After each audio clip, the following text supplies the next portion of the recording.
Hello, everybody, and welcome back. My name is Sean Hershey. I am a therapist, and I specialize in helping people heal from chronic pain and chronic symptoms using emotional and psychological modalities. Welcome. Today, we are talking to Karden Rabin, and it's an awesome conversation. I met Karden at the ATNS conference this past year, and this episode is for people who are wondering, what is somatic work? What is somatics? How do you do somatic work? And am I doing it right? Am I doing it wrong? Is somatics maybe the missing piece for me? If you have confusion around what is somatics, this episode is for you. And without further ado, let's just get into it. Let's talk to Karden. Hello, everyone, and welcome back to the Mind Body Medicine for Chronic Pain podcast. I am here today with Karden Rabin. Hello and welcome. Hi, Sean. Thanks for having me. Absolutely. So glad you're here. And I met Karden at the ATNS conference, and he is the co-author with Jennifer Mann of The Secret Language of the Body, Regulate Your Nervous System, Heal Your Body, Free Your Mind, that book is big. I'm sure people listening to this have read the book and have at least heard of the book. I had the book, listened to the audiobook, and I didn't even know it was you reading it. And then I met you and didn't even make the connection until I met you. So nice to see you again. Glad you're on the podcast. Oh, I love that, Sean. That's such a nice way to have like those links in your brain get connected too. I hope you like my voice. It was great. I recommend the audiobook. All listeners, I recommend it.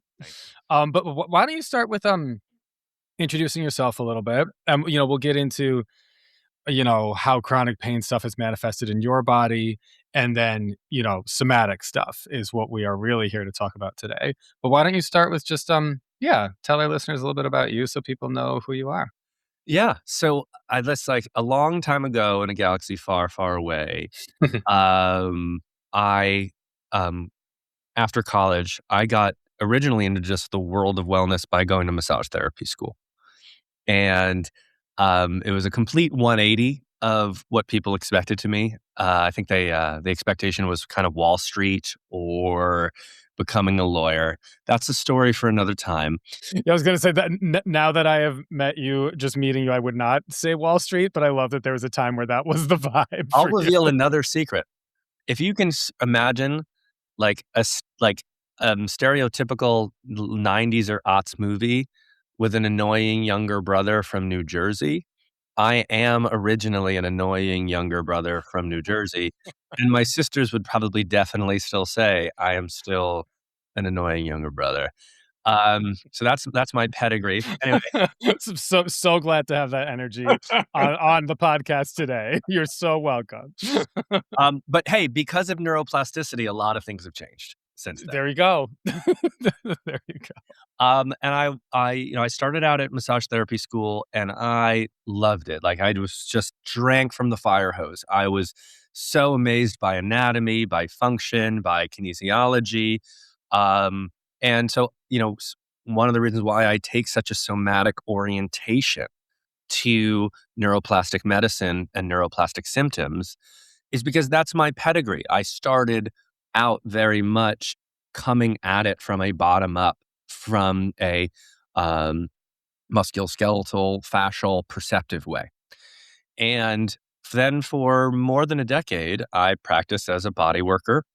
I continued to study all sorts of approaches, from structural integration, cranial sacral therapy, myofascial release, certain kinds of kinesiology, and Chinese medicine approaches, shiatsu, whatever I could get my hands on. And it just turned out that in many, I had a successful practice. I did help people. And, but I really, it was all about structure and function. It was, we will get you, well, the way I was taught is if we get this thing to be where it's supposed to be, and we get this thing either strengthened or loosened, you should be fine, Sean. Right? Yeah. Yep. And people listening to this podcast have heard that before. Yes. Right. And then what happens is that sometimes that works Yeah. or works Right. for a Right. period of time, Right. but then Right. many times it doesn't work. Right. And I think what most people. And that's your audience today, as you know. Right, right, right, right. We're sitting with those of us who it doesn't work for. Right. And then, you know, what usually happens in that situation, I think what most people's common experience is, there's maybe some clinician blaming, like, "Hey, well, have you Yeah. been doing the exercises I told you to do? It's because you didn't touch your toes that one day that you did it," or "It's probably because you didn't have your core engaged when you were picking up that watermelon seed off the ground," right? Correct. Yes. Like the clinician blaming the patient. Yeah, Yes, for there's sure. that sense, and also patients blaming themselves. The amount of times that I had people come in and be like, "Yeah, I didn't do the foam rolling last week like I was supposed to, so that's probably why." You know, that those kinds of things would happen, Yeah. and, Yeah. um, I really was never content with, like, they're not better because they didn't do their homework, and the truth is that on the inside, I was experiencing more and more chronic pain year after year, despite technically being healthier every year, um, having a beautiful, sexy Pilates abdomen, and supposedly having one of the more sophisticated understandings of movement, and therefore I shouldn't be hurting. Sure. Yeah. But that's not what happened. It got worse every year. Yep. And I myself was the petri dish of being like, I'm doing all my work the way I'm supposed to be doing it, and I'm not always better. And that was sort of the kind of the lie at the center. I didn't think Mhm. of it as a lie, but that was Mhm. the false truth in the center of it all. Mhm. And we're getting to my story after all. Yeah, yeah. Well, let's see. Perfect. Let's go. I mean, let me say what I remember. So I'll say for listeners, Karden did a talk with Alexander Rosan, who was just on the podcast earlier this season. So Eh, both of you, rejoined once again, and the two of them did a talk together. And one thing that really stood out to me, Karden, from your talk was that you were talking about a time where you yourself laid down on your massage table because you were like, I need help. So wherever you want to take this, let's get into your story. all right, we'll get to that moment too. Okay. Um, and so m- my story goes to I think we're in 20. I'm gonna go with 2016. Yeah, 2016 sounds right. Maybe 2017. And uh, I don't tell this part very much, but I'll tell it now. My back had been bothering me. Mm, I went to an osteopathy session that was deep but not particularly helpful. And then 2 days later, I was getting off the toilet and I felt mhm, something go, "Eh." mhm. And then what ensued was 5 months of unrelenting agony. Jeez. The Wow. worst continuous bout of my collection of mainly low back, SI, iliotibial band, pelvic, and peroneal pain. So it was basically some crazy maelstrom of lightning pain in different places all the time on any aspect of my low back, moving around all the time. Wow. I would sometimes be walking and just collapse to the ground because of an ice pick stabbing me in my own leg Jeez. from my own Yeah. body. Right. Um, and nothing, nothing in my formidable arsenal was working to help it. No external treatments were working to help it. And then my primary care physician was um, uh, anticipating that I had bilateral herniations at L4, L5. And again, I was very stubborn. I'm like, there's absolutely no way that I'm going to take a surgical approach to this. It was also like doing that would have been, especially at the time, like a and even more sort of a surrender to the principles that at the time I was working with. Yeah. And during that period of time, this is another sort of irony. I'm leading to yoga teacher trainings around the region, around the Northeast. I'm often teaching the anatomy and physiology components of those yoga teacher trainings because of my background. Mhm. And here I am teaching them how the body works while I'm in total pain and just like Yeah. pushing through it, right? And in the breaks is when the students would be gone, I'd be laying on the ground, legs up the wall, just doing anything I could to get some relief. Yeah. Yeah. Um, and so while that's going on, I'm staying at the yoga teacher's home and I'm resting because I'm in pain and I'm tired and I've got a break. And I see on her bookshelf a book that she had not read, which was John Sarno's Healing Back Pain. Mhm. I wonder how many shelves that sits on unread. Unread. And I do like to I do like to always try to take it out because, you know, I, it's just the size of my index finger. It's Mhm. not a thick book. This is what I saw. Mhm. Mhm. And then Wait, Karden, let me say while you have that out, this was 3 years ago probably. It was, like, in early phases of me knowing, Dr. Sarno's work. I gave this book that I see you holding up right now, Healing Back Pain, I gave to my dad because he needs it so badly. Of course, he did not pick it up, fine. But, I went to their house, my parents' house, I don't know, a couple months after I had given him the book. They have in their house a lamp that the base of the lamp sits partially on a rug and partially on the floor. classic. So the lamp is a little, always a little crooked. You know what I mean? Next time I went to the house, the lamp is straight because healing back pain was underneath the lamp. He had not read it. That is one of the most beautiful metaphors I have ever heard, and Right. so close, but no cigar for your dad, right? 1,000%. Ah, Yes, 1,000%. Sean, But that's anyway, hilarious. go on. So actually building off that, then I look at the cover, and if you look at the cover of this book, um, it is like some dude's sweaty back with muscles and like a YMCA gym towel over his shoulders.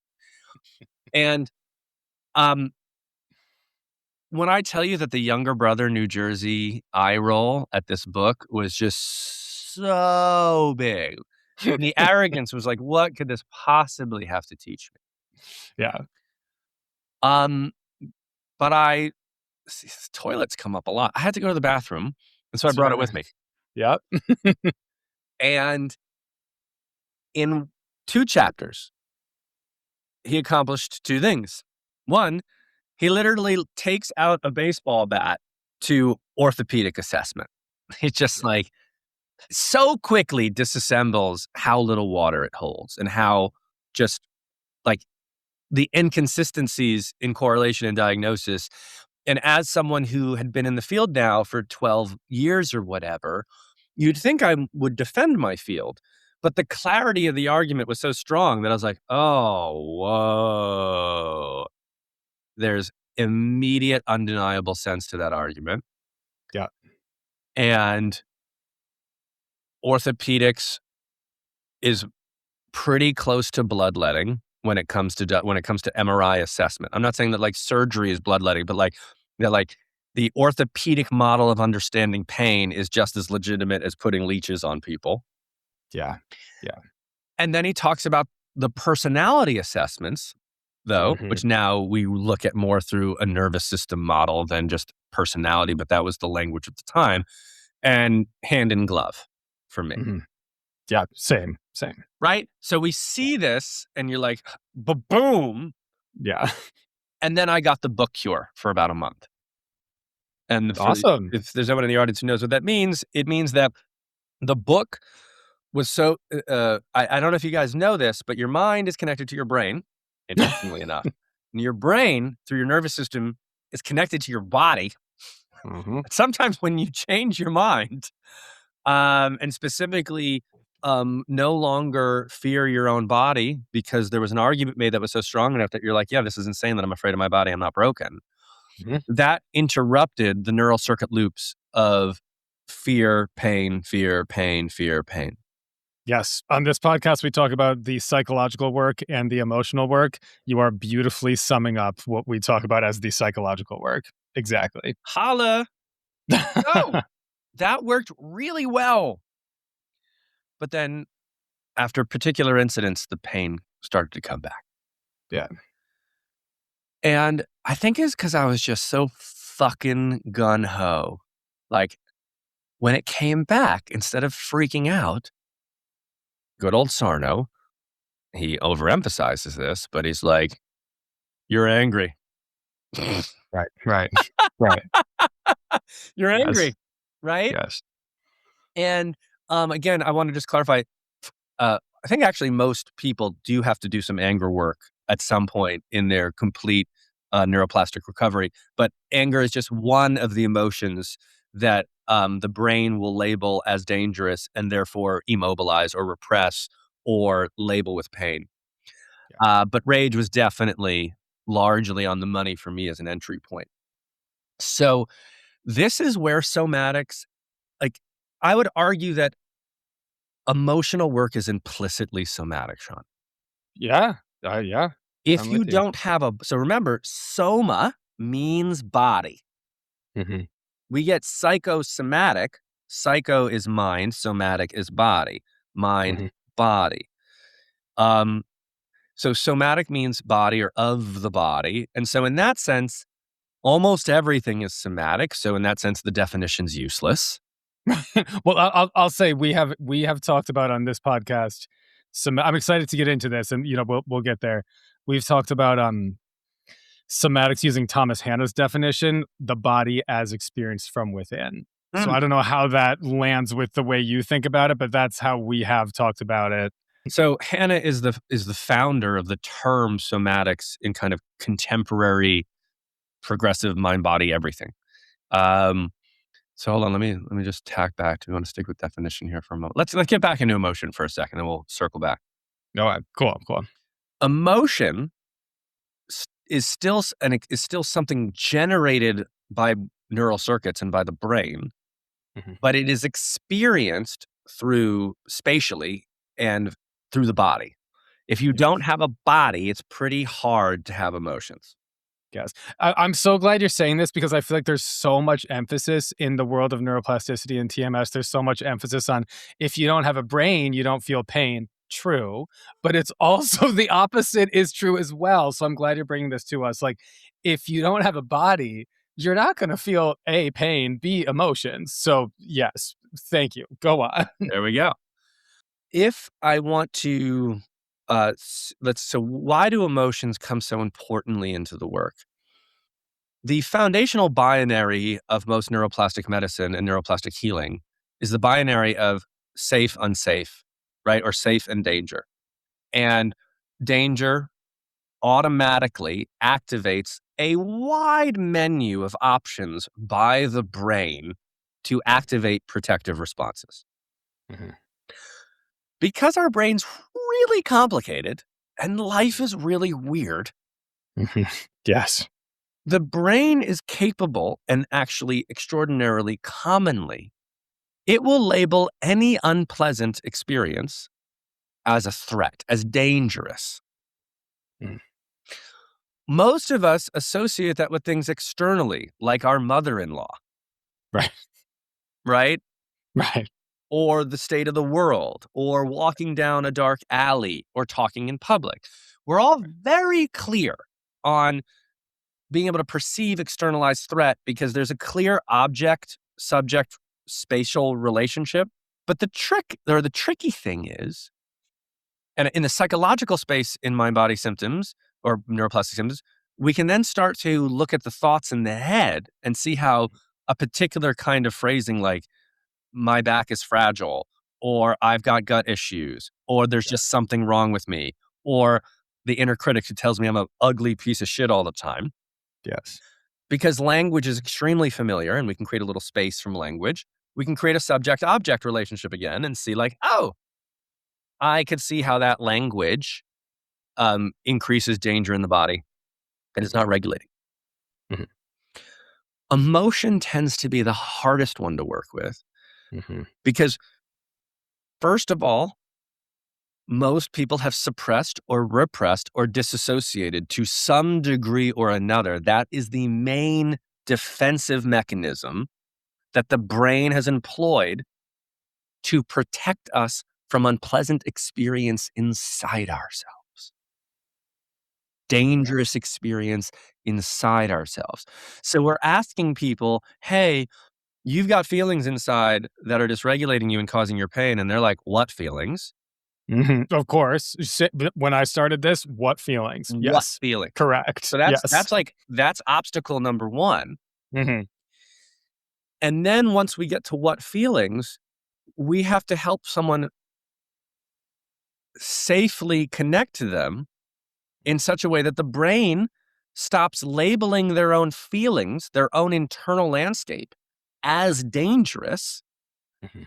and chooses the healthful route of emotional awareness and expression Mhm. as opposed to emotional repression, suppression, and disassociation.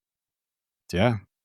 There you go. So somatics and the body come in because I find directly coaching clients into, but actually feeling things in their body, Mhm. is sort of how you know how you hotwire a car? The bzzz. I'm like, I don't know what your life is like, Karden, but, Yeah, you know the last time you had to steal a car? right, right. Um, our emotional system has been suppressed in such a sense that it's hard sometimes to start it up. Mhm. Mhm. And so we'll actually just can we do it like a super quick exercise? Yeah, Okay. yeah. You Um, wanna do it on me or you wanna do it on the listeners? We we're could gonna do do it it on the either way. listener. Awesome, All right. awesome. Yes, all right, listeners, let's do it. If you're driving or whatever, don't do it, I assume, right, Karden? Mhm. Okay. Yeah, if you're But operating if you heavy have this machinery, let's not do it. but if you have the space, let's do it. Let's Yeah. do it. So, Great. please close your eyes. And I'll do it too. All right, we're gonna close our eyes. And this is not an invitation to calm down or regulate yourself, guys, okay? It's an invitation to notice yourself so that your mind, if you will, up top is gazing down upon the body as an observer. Mind is the subject, the body in this case, just for a moment, is the object. And I want you to particularly focus on the area around your chest and your heart.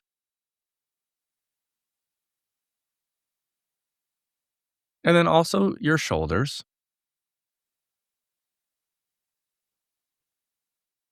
And lastly, if you have an area where you know you have a symptom or pain, you can add that to the recipe.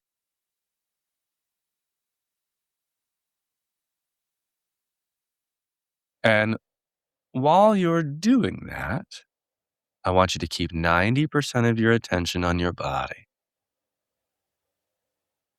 90% of your attention on your body.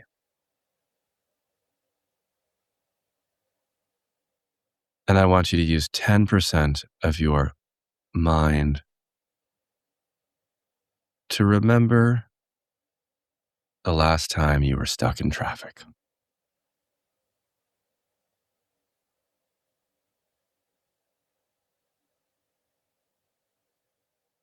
Yep, just notice what changes, whether there's any emotion, any change in tissue. And now I want you to think of the last incident where someone really horned you up good and was mad at you.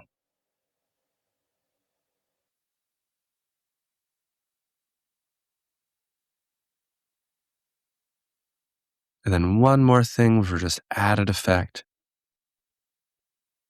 I want you to think of your least favorite politician. Really see your least favorite politician's face and notice your body, heart and chest, shoulders, jaw.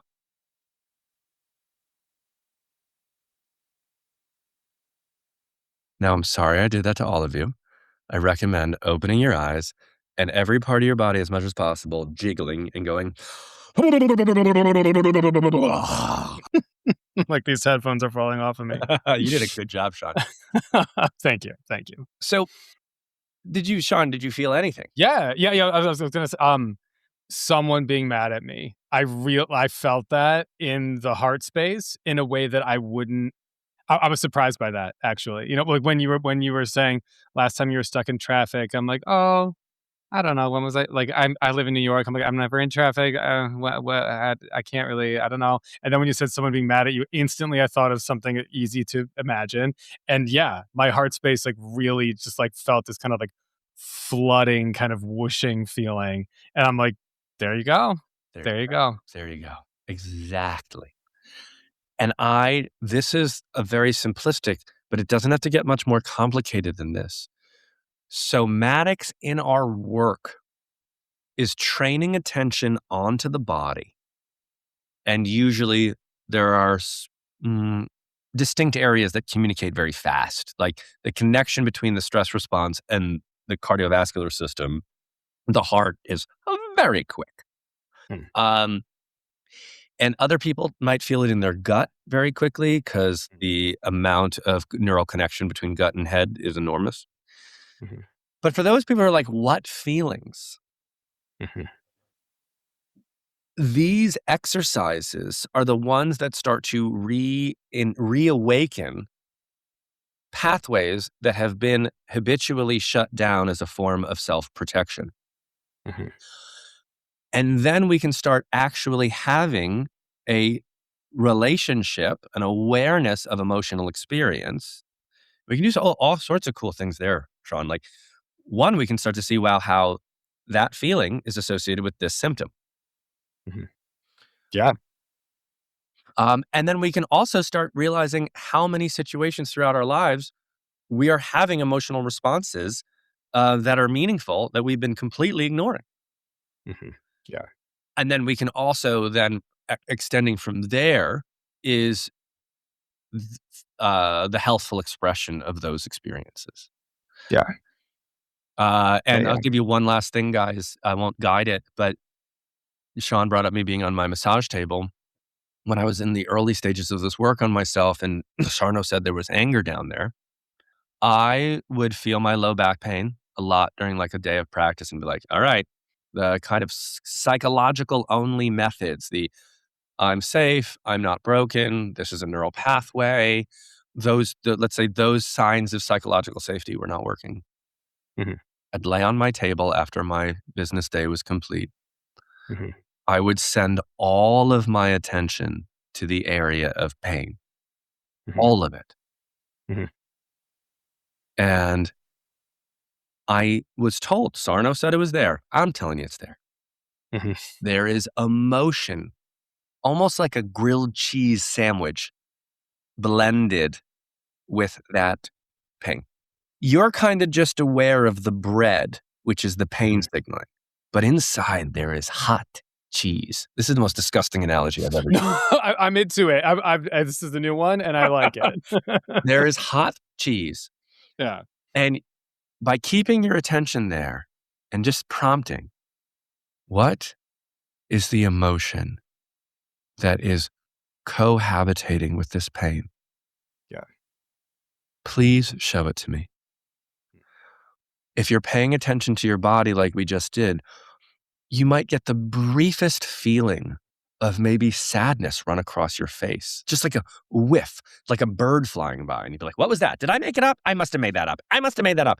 You are not making it up. Mhm. Or you do it and you feel flushed with some heat for a second. It's like, whoa, that that was anger. I have no idea why I'm angry. That doesn't make it doesn't matter. I don't care what your cognitive narrative is about it. It's there. Mhm. And I had this mantra, which was I rather feel my emotional pain than this physical pain. Yeah. Yeah. And that was sort of my uh, self, because I hadn't gotten to Shubner's work yet. I didn't know about EAET. I didn't know about Nicole Sachs.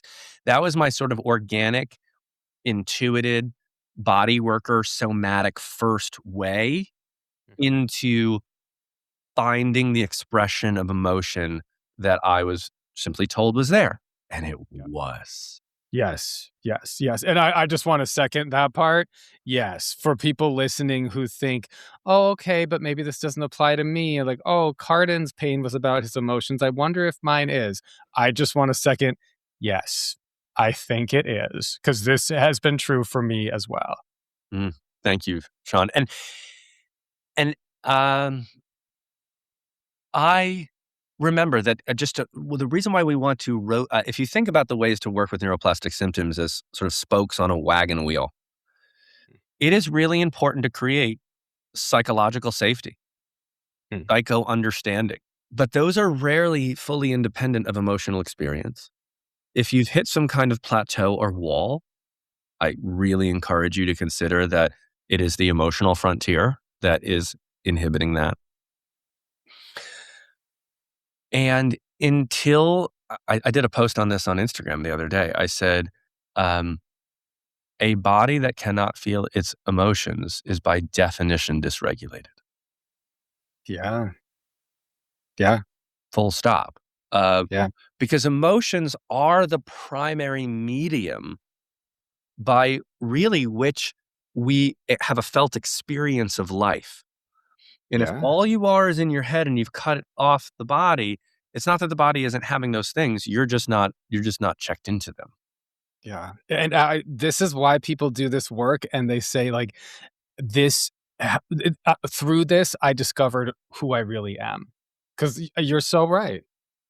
Yeah. And then I love that you just said that because I know I don't think I know anyone who has gone through this work whose whose biggest appreciation is about this reclamation of self with this wonderful side effect of their symptoms are gone, Mhm. Right. right? Right. But the real victory was I'm me, and Yeah. I have this very clear awareness of what fits, what doesn't fit, what relationship is good, what's not good, what job environment's good, what job environment isn't. We actually have a accurate compass of self. Yes, yes. Attuning to your true self is one of our biggest topics on this podcast, and it's so core to the healing process. Like, if you're not feeling your emotions and you're afraid of your emotions, you're not being yourself and you're afraid of yourself. You're It all afraid of goes together. yourself. Yeah. Um, everyone take that in for a second. Like, if your own experience of self is repressed and labeled as dangerous, you are living in a perpetual state of fear, which is then going to create a perpetual state of protective responses, which is going to state a perpetual state of symptoms. Yeah. Yes. Hey, Sean, should we talk about like how and where trauma work finally comes into this? Sure, yeah. Well, yes, and I'm thinking that's a great transition because, I think people sometimes hear that a message like this, like, "You have to befriend yourself, you have to befriend your emotions," and they think like, "Oh, no, I'm doing everything wrong. I don't even love and know myself. I'm not even feeling my emotions, and it feels like I'm bad." It adds to that narrative. So yes, let's talk about trauma. Like, where does this come from, and how can people see this in a way that's not like, while one must take responsibility for one's healing, you don't have to see it as like, I'm blaming myself, there's something wrong with me. Yeah. Mm. I'm going to start with the first level of the question of what are some of the ways we can escape the self blame trap? Mhm. The hearing this podcast and instead of viewing it as like this really cool information that provides a roadmap to healing, seeing it as really terrible information that tells me why I suck at this. Yes. Right. Yes. Yes. um, I am actually going to advocate for a couple of things. It can be super helpful to read books on the concept of true self and observing self because we need an architecture of what it can be like to have a form of self reflection that isn't critical because it's Mhm. not implicit to most of us. trauma or not, very few of us are raised in a household where our authenticity, where compassion, where care, where fully acceptance of who someone is, unconditional love, most of those things were not the bread and butter of our childhoods. And so we don't even Yes. really have a mental or cognitive map for what that really feels and looks like. So Yes, I totally normal. Thank you for normalizing that because it's so normal. I mean, that's totally my experience of life. It's many people's experience of life. It maybe you went through severe trauma, okay. Maybe you went through some trauma, okay. Maybe you wouldn't even call your experience traumatic, and yet this is still present. It's pretty all you normal. have to do is watch any movie from the 80s and 90s, and it teaches you to be a dick to yourself. Like, it's the cultural language inserted into us.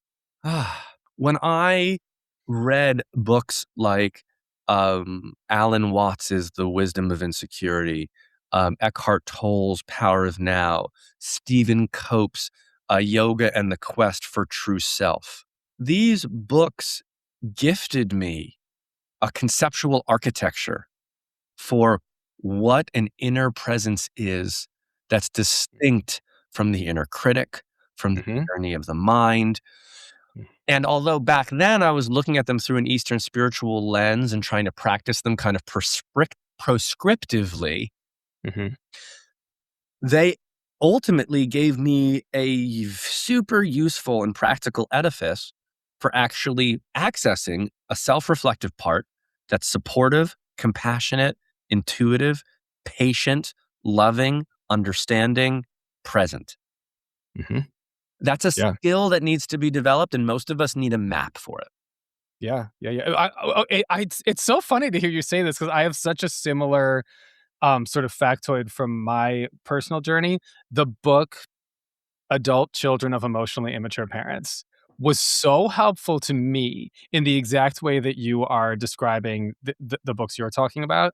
Um, the book is about, like, do you have emotionally immature parents? Blah, blah, blah. Here are the different types of emotional immaturity. Very helpful. That to me was really good information, but it definitely went beyond that into a much more existential, spiritual place that was like, you are a real person. You you know? It's so yes, just seconding this. Books can be very helpful in, figuring out who you are.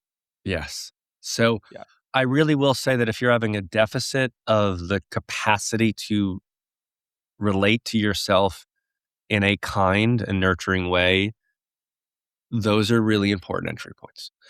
Cool. Uh, I'm gonna put the books you mentioned in the show notes so people have that list. So Thank you you. can scroll down, people. Yeah. If you wanna look at that, you can just scroll down. And shameless plug, we do have a chapter on that in my book.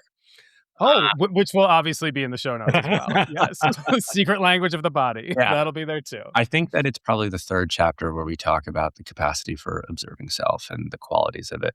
I think also one more thing is Dick Schwartz's No Bad Parts or You're the One You've Been Waiting for Yeah. also gives some good architecture for that.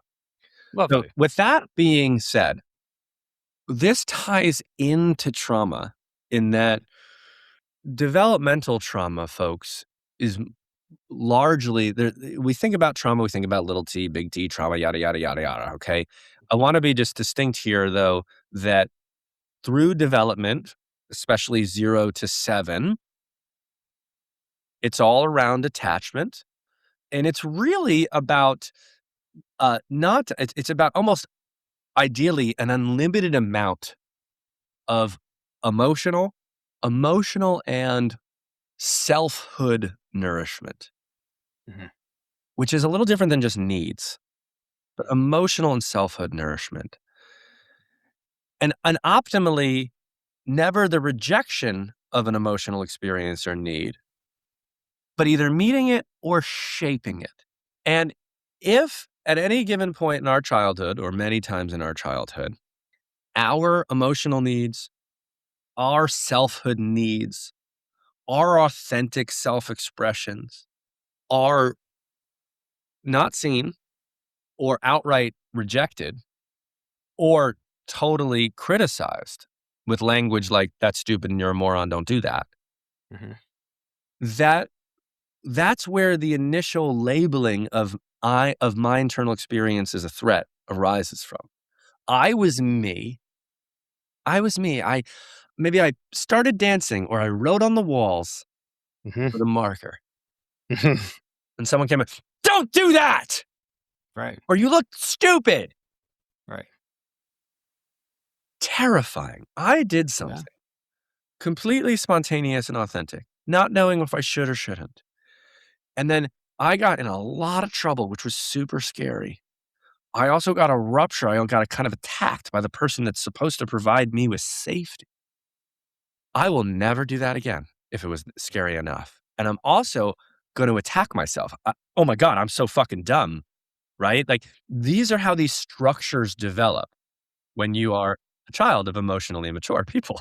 1,000%, yes, and I wanna clarify for people listening, we're talking about trauma. A lot of people see that stuff as normal, and sadly, it is normal, and it is still traumatic. Like, the only traumas in life are not, like, getting in a car accident or being abused, physically. This is traumatic, and it's read and interpreted by the body and the brain as traumatic. In terms of, and it is because from 0 to 7, guys, if your connection to your primary caregiver is ruptured in the real natural world, that means death. Right. Nothing is more threatening to a social species than exclusion. You die. Mhm. And you also are perfectly aware as a little person, at least unconsciously, that you do not have what it takes to survive.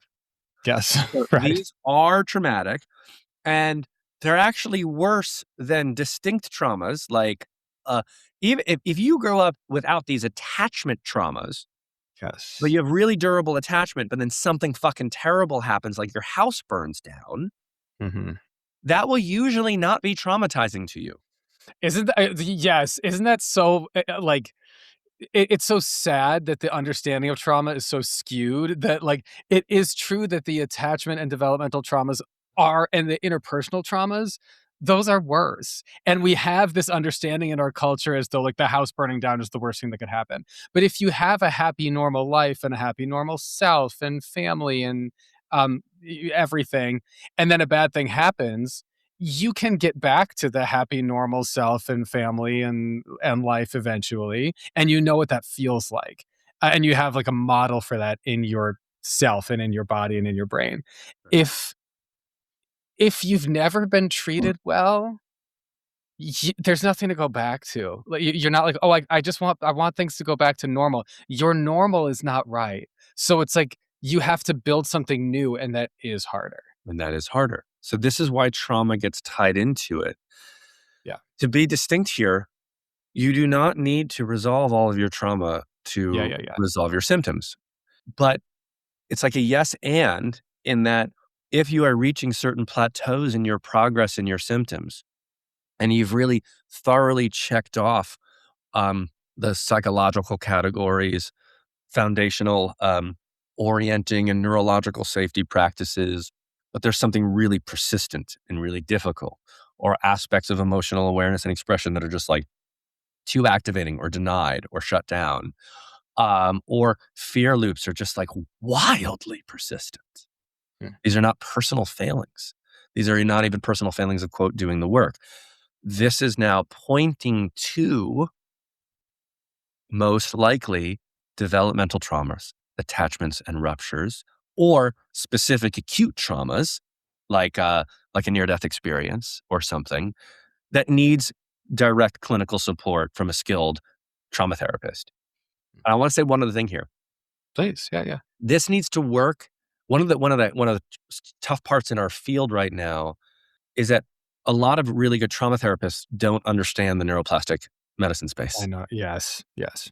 So one of the things that's kind of actually, unfortunately, incumbent on the client or the patient at the moment is getting that they may need to work with a clinician like you, Sean, or me on the neuroplastic symptom sides of things. Mhm.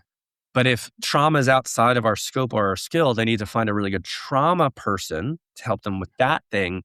But that trauma person might not be able to complete the loop back into the symptom Yes. resolution. Yes, and I will here put in a shameless plug for a therapist who is trained as a therapist and understands TMS, because we can do that, and it's not everybody who can. I mean, it's a really good point you're bringing up. It is not everybody who It's not can. everyone can. So remember that your really good trauma clinician, if they're not trained in neuroplastic medicine, will be able to do great trauma work for you, but the Absolutely. explicit bridge to symptom resolution will most likely not happen. And Yes, yes, and I do just want to throw out there for people, you don't have to throw your therapist away. Like, you can do that, make that bridge yourself in your own head. You can definitely do you that. can definitely do that. In the perfect world, if you can have them both, yay. That's ideal, right? And then to get back to what Yes. Sean said, if the neuroplastic TMS therapist doesn't have the trauma skills, they just need to own that and know that Mhm, and either refer out. Um, mhm, but right. that's another thing to just know. I don't have to deal with all my trauma to get better. But if I've been doing all of the things to get better and there seems to be a plateau or a resistance or a recurring pattern or the fear thing is just insanely persistent, Mhm. that trauma therapist and various trauma tools are what are often required. Yeah, yeah, I love that. Alright, well, here, let me ask you this, as someone who was once experiencing, laying down on your table, in your own table, in so much pain, thinking at one point you knew exactly how to fix the body and your body was falling apart, um, how do you feel now? Like, what is it, physical, emotional, like, and certainly no pressure to be like everything's perfect, because people on this podcast can handle that life is hard. Right. How do you feel now? I mean, overall, I feel like a Jedi. Uh, That's a good Ever answer. I feel like a Jedi, or Yeah. I especially remember like in the I'd say around 18-month mark, maybe 2-year mark into my recovery, when my symptoms would still come up, but I could use the tools and make them go away. Like Mhm. I felt like Neo in the Matrix. I'm like, I know kung fu, right? That's super cool. Right. Let me just say, just to add on to that, the amount I know what you mean, and the amount of time that have spent, like, sort of trying to strategize, like, how do I get people to believe in TMS work? How do I get people to understand the mind body connection? Like, I want people to get it. I've almost, I mean, I really have let go of a lot of that, because I'm like, you can't. A lot of people, you just can't. They're not ready for it. And in some ways, I'm like, I get the Jedi feeling, because I'm like, I feel like I have this kind of cool life advantage that just gives me. I'm just like, okay, if life is a competition, I'm doing really well Yeah, on y'all in don't this know it. on this Y'all don't access. know it, but we have invisible powers. You know what I Yeah, mean? exactly. And I'm like, if you're not willing to harness them and understand them, all right, that's your problem. But I'm going to do this. So to bring just an honest level of humility to it as well, that's true. Like I really do ride. I'm like, I got Jedi powers and it's wonderful. And I'm so proud of myself and they're so cool. Mhm. And I have not had a debilitating symptom flare since 2022. And now the work has moved for me. Um, it's rare. It's almost never about symptoms anymore. And instead, it's moved on to relational areas of my life, triggers about authenticity and being seen. Um, um, the same skills have just entered more subtle, but perhaps even more important areas of my life.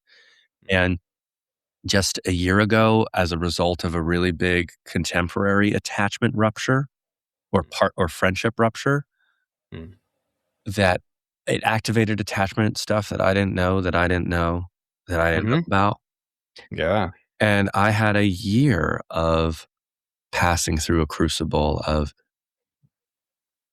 extremely difficult emotional, psychological, uh, like classic self pain. Yeah. And Yeah. Like, life is fucking hard, and that is what it is. Yeah, go on. and so, and my Jedi powers were not able to make it go away in a day Mhm. or a month. Oh, yeah. Yeah, But yeah. my Jedi powers and my knowledge led me towards a year of turning towards the wound Mhm. and exploring every way to tend to the wound, Mhm. to not be afraid of the wound, Mhm. um, and to trust it. Mhm. And I'm very happy, proud to say that I have a new set of Jedi powers where I have reforged probably one of the most original wounds to my heart that has ever happened. And once again, I've reached a new level of internal sturdiness. Yeah. So that's the honest answer, Sean. Yeah. What right Beautiful. now. That's beautiful. Thank you so much for sharing that. That's really beautiful. Um, and let me ask, as we're winding down, what I'm okay, so I think some people coming to this episode specifically might be coming with the idea like, "Oh no, somatics. I haven't been thinking about somatics at all. I don't know anything about this. This must be the missing piece. Oh, um, you know, coming at this with a sense of stress is what is my guess. And what I'm hearing from you is that the practices people are already doing are probably more somatic than they think.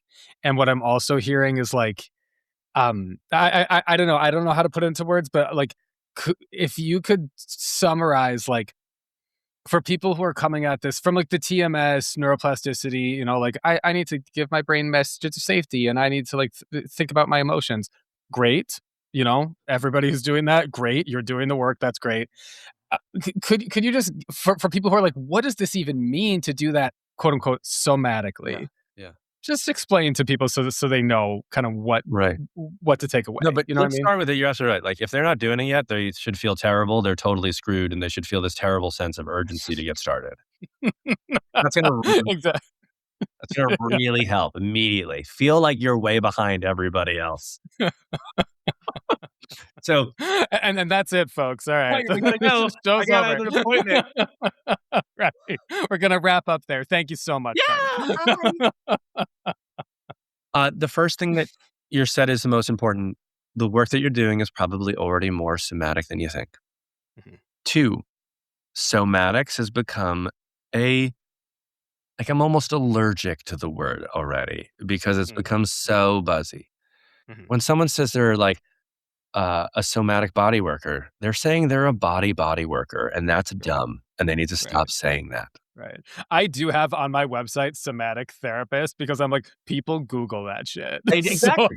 So we need to use it because it's part of the right, zeitgeist now, but also at least right. you're not saying body worker. Thank you. Yes, Okay. there is that. There is that. So I wanna normalize. And I am a somatic therapist.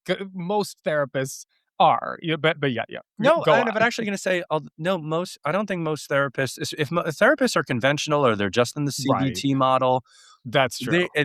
or they've been in a hole for the last 10 years, they are still practicing just talk therapy, which is minimally somatic. Yeah, that's true. Um, so that's another thing I just wanna say, don't put somatics on some pedestal. And I think the last thing we'll touch on that we didn't touch on Mm, is another part of somatics is that somatics is very foundational like yoga is a form of somatics. Thomas Hanna stuff is somatics. mhm, Feldenkrais is somatics. Foundations training is somatics. I'm just keep throwing out these words. The melt method is somatics. Um, let me add journal speak for this audience. If you're feeling into your emotions, what they feel like in your body, and taking that seriously, that's somatic as well. that is somatic. The reason why I was saying all of those purely movement based ones or Mhm, very, mhm, I'm just saying movement and neuromotor based ones. mhm, And by the way, and I'll even go with breath work. I'm going to add breath work to this.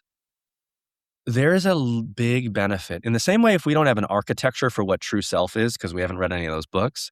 mhm, If you're at this work, but you don't have foundational regulatory skills that breath work teaches, that balance teaches, that interoception teaches, like where am I in space? mhm, These can all be these are all, I think, actually these are the more of the honest traditions of somatics, where somatics are Alexander technique, Traeger. These are movement and internal awareness-based approaches that create safety in a brain and body by improving on a very foundational level things like proprioceptive awareness, balance, spatial perceptions, um, improved breathing patterns that feedback regulation. Um, this is one more frontier that's a very low-hanging fruit of regulation. If you can, along with the rest of your work, see that another way you can provide signs of safety to your brain is essentially befriending your body through informed movement practices or breathwork practices better, that's going to be a great way to incorporate somatics as part of your overall healing. But the last thing I want to say about this is do not miss the forest for the trees or do not attribute your regulation to a technique. Because Mm. ultimately, each technique needs to be understood as something that is simply helping you access safety and then be able to have an internal ability to access that safety. So it's not I need to do my Traeger work plus my yoga, plus my breath work, plus my cold plunging to Yeah. regulate myself. No, these are things that are helping me further own safety. Beautiful. Beautiful. I love it. Karden Rabin, everybody. Thank you so much for being here. Where can people find you? So for better or worse, at Karden Rabin on Instagram is probably the best place to be with me, sort of day to day, beat to beat, to see what's going on inside my brain. Awesome. And then the Jen and I, my business partner, who I wrote The Secret Language of the Body with, another extremely great place to start wherever books are sold or Audible and so forth.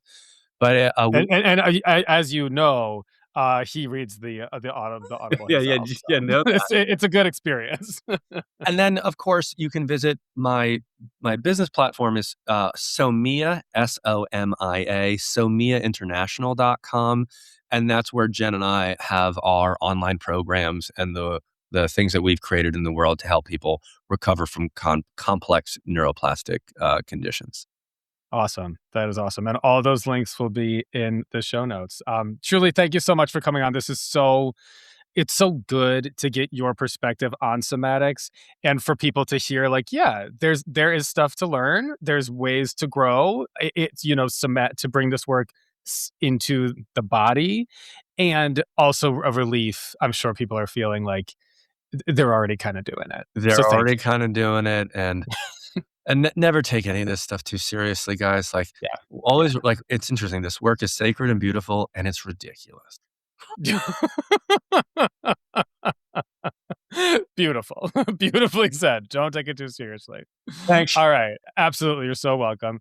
And thank you for coming on. And for everybody listening, this has been Mind Body Medicine for Chronic Pain, and I will talk to you next week.